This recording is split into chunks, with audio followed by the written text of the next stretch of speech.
آپ نے کھانے بنانے ہیں، آپ لاکھ مرتبہ بنائیں، ہمیں کوئی اعتراض نہیں. ہمیں اعتراض صرف اس بات پہ ہے کہ آپ کو یہ اللہ کے نام کے کھانے پکانا یہ 10 محرم کو یاد آتا ہے، یہ 12 ربیع الاول کو یاد آتا ہے، اور یہ 11ویں شریف والے دن ہی یاد آتا ہے آپ لوگوں کو. باقی دنوں میں آپ لوگ کدھر ہوتے ہیں؟ اور یہ سورہ فاتحہ پڑھ کے پھونکنا اور کل پڑھ کے پھونکنا، موعظتین پڑھ کے پھونکنا کھانے کے اوپر پھر کھانا، یہ آپ نے کہاں سے سیکھ لیا ہے؟ میرا سوال یہ ہے کہ کوئی بھی کام جب کرنا ہو دین کا تو اس میں آپ کوئی بھی کام کرنے کے لیے شریعت کی طرف سے دلیل کے محتاج ہیں.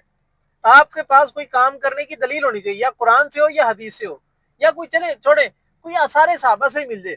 میں آپ کو حلفاً کہتا ہوں، سب کو اوپن چیلنج دیتا ہوں، جائیں جا کے ڈھونڈے کوئی ایک قرآن مجید کی آیت آپ کو ان کل کے اوپر، 17 کے اوپر، 40ویں کے اوپر، اور یہ 11ویں شریف کے اوپر، ربیع الاول کے لنگروں کے اوپر، محرم کے نیازوں کے اوپر، نیاز اللہ نیاز حسین کے اوپر، کوئی ایک قرآن کی آیت ڈھونڈ کے لا دیں، کوئی ایک حدیث صحیح سند کے ساتھ ڈھونڈ کے لا دیں، کوئی ایک صحابہ کا عمل ڈھونڈ کے لا دیں صحیح سند کے ساتھ. میں اپنا مسلک تبدیل کرنے کے لیے تیار ہوں، میں اپنا نظریہ تبدیل کرنے کے لیے تیار ہوں، میں اپنا موقف تبدیل کرنے کے لیے تیار ہوں. جائیں ڈھونڈ کے لائیں. لیکن اگر نہیں ڈھونڈ سکتے یا آپ کو نہیں ملتی تو برائے مہربانی گالی نہ دیں، دلیل کا جواب دلیل سے دیں. میں نے قرآن کی آیت پڑھی، میں نے حدیث پڑھی، آپ دلیل کا جواب دلیل سے دیں. یہ جو 10 محرم والے دن خاص کر کے تقسیم کرنا ہے نا، اللہ کے رسول صلی اللہ علیہ وسلم عاشورہ کا روزہ رکھا کرتے تھے.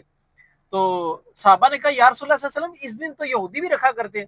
تو آپ علیہ السلام نے فرمایا کہ یہودی 10 محرم کا رکھتے ہیں تو میں اگلی مرتبہ 9 کا بھی رکھوں گا.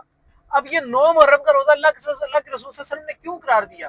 اس کی ریزن یہ ہے تاکہ یہودیوں کے ساتھ کہیں مماثلت نہ ہو جائے، کہیں یہودیوں کے سامنے تشبیہ نہ ہو جائے، کہیں یہودیوں جیسا عمل نہ ہو جائے. تو یہ بھائی ذہن کے اندر رکھیں.